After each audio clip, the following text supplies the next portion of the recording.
Ya halo semuanya, balik lagi sama kita Holonime. Pada kesempatan kali ini kita akan membahas seluruh alur cerita anime Kaguya sama Love is War. Jadi anime ini tuh menceritakan tentang dua orang yang sangat famous di sekolahannya. Ia adalah Kaguya Shinomiya dan Miyuki Shirogane. Mereka berdua saling menaruh perasaan suka. Namun bagi mereka berdua, yang menyatakan perasaannya lebih dulu sama saja dengan kekalahan. Lalu dari sinilah cerita ini dimulai. Mereka berdua merupakan anggota OSIS di sekolah elit ternama di Akademi Suchin. Miyuki menjabat sebagai ketua OSIS, sedangkan Kaguya sebagai wakilnya. Mereka berdua selalu bersama, lalu dari situlah perasaan suka pun mulai tumbuh di antara keduanya. Namun karena memiliki harga diri yang sama-sama tinggi, akhirnya mereka berdua pun mencari cara agar salah satu dari mereka menyerah dan menyatakan perasaannya. Lalu hadirlah gadis lugu bernama Chika Fujiwara. Ia adalah anggota OSIS ketiga sebagai sekretaris. Karena ia anggota OSIS, tentu saja ia akan sering membaur di antara Miyuki dan Kaguya. Namun ia tidak menyadari bahwa ia berada di antara dua orang jenius yang saling membuat strategi rumit untuk membuat siapakah yang menyatakan cintanya lebih dulu di antara keduanya.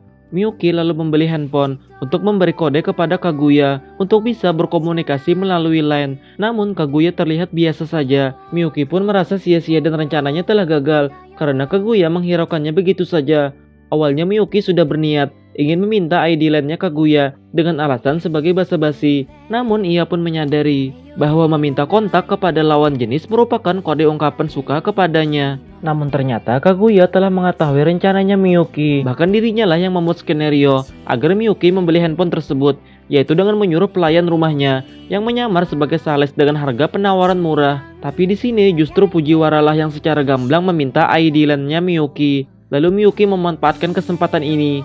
Ia langsung mengganti foto profil dirinya dengan foto masa kecilnya. Benar saja Fujiwara langsung mengekspresikannya setelah melihat foto masa kecilnya Miyuki.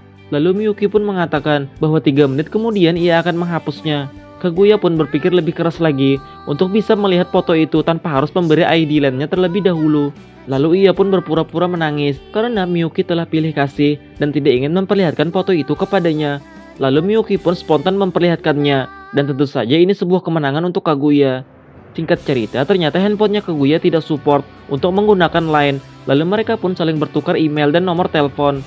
Keesokan harinya Kaguya mengajak Miyuki untuk bermain dengan sebuah permainan, yaitu seberapa jauhkah Miyuki telah mengenal Kaguya untuk membuktikan apakah mereka saling mengenal setelah lama bersama sebagai anggota OSIS. Permainannya adalah Kaguya menulis apa yang ada di pikirannya di balik kertas dan tugas Miyuki adalah menebaknya dengan memberi 10 pertanyaan untuk menjadi clue dari jawaban itu. Namun Kaguya hanya boleh mengatakan tidak atau ya.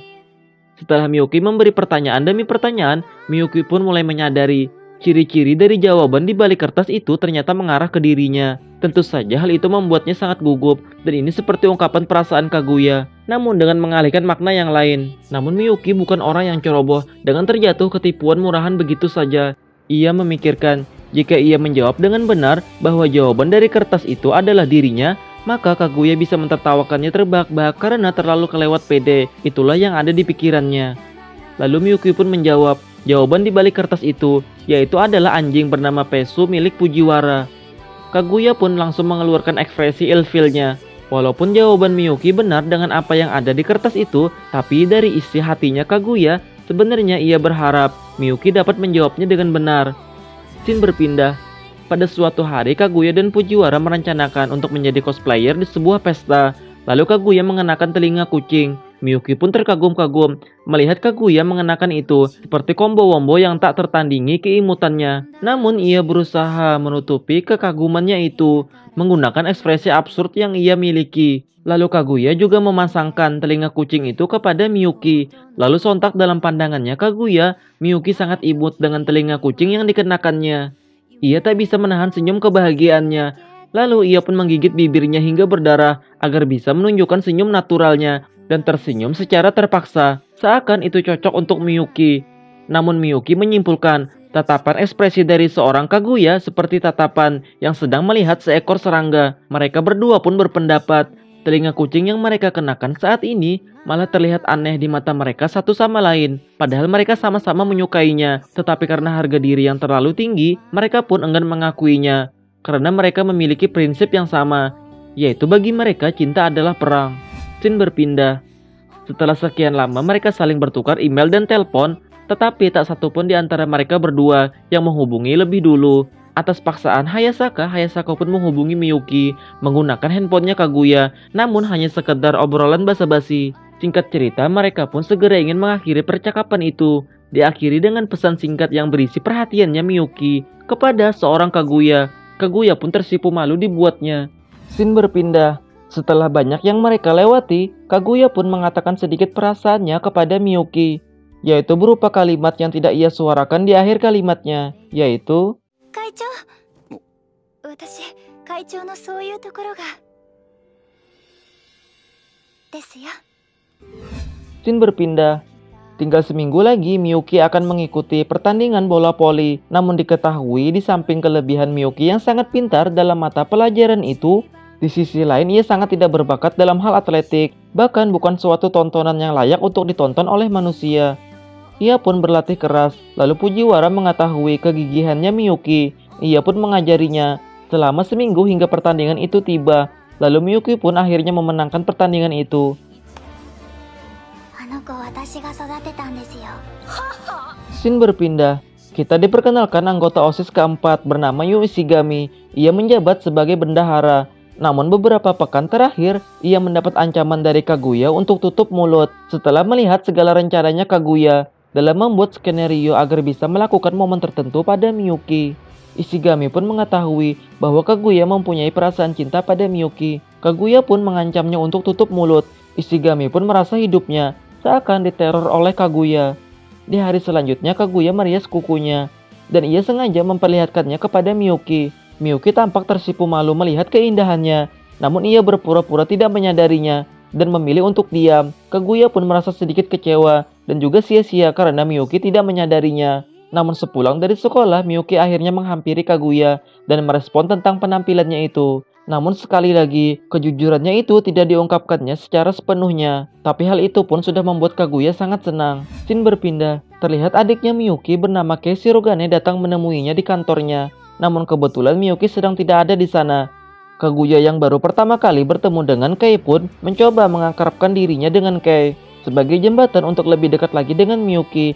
Seperti pepatah yang mengatakan, jika ingin mendekati seseorang maka dekatilah terlebih dahulu keluarganya. Namun ternyata Fujiwara telah akrab lebih dulu dengan Kei karena ia telah lama mengenalnya. Lalu Kaguya pun merasa ia tidak bisa menyamai di posisinya Fujiwara dengan kedekatannya Kei terhadap Fujiwara. Namun fakta sebenarnya adalah Kei lah yang merasa gugup saat bertemu dengan Kaguya dan juga canggung untuk memulai pembicaraan dengannya. Beberapa hari setelahnya, mereka pun terjebak hujan deras di sekolahan. Kaguya pun telah menyusun rencana sebaik mungkin agar bisa pulang bersama Miyuki menggunakan taksi. Namun tentu saja dengan skenario yang seolah-olah secara kebetulan mereka pulang bersama. Kaguya rela hujan-hujanan menunggu Miyuki keluar. Namun Miyuki tidak melihat bahwa Kaguya sedang menunggunya untuk mengajaknya pulang bersama. Akibat terkena hujan itu, keesokan harinya Kaguya pun terkena demam. Miyuki lalu menjenguknya. Namun akibat dari demamnya itu, Kaguya pun menjadi mengigau. Lalu ia menarik Miyuki ke kasurnya hingga mereka terlelap dan tidur saling bersampingan. Sampai akhirnya Kaguya telah sadar. Lalu seketika ia kebingungan dan juga marah pada Miyuki. Namun untungnya dari kejadian itu, tak ada kejadian seperti yang dikhawatirkan Kaguya. Miyuki pun mengungkapkan bahwa dirinya tidak menyentuhnya sedikit pun. Keesokan harinya mereka pun menjadi canggung.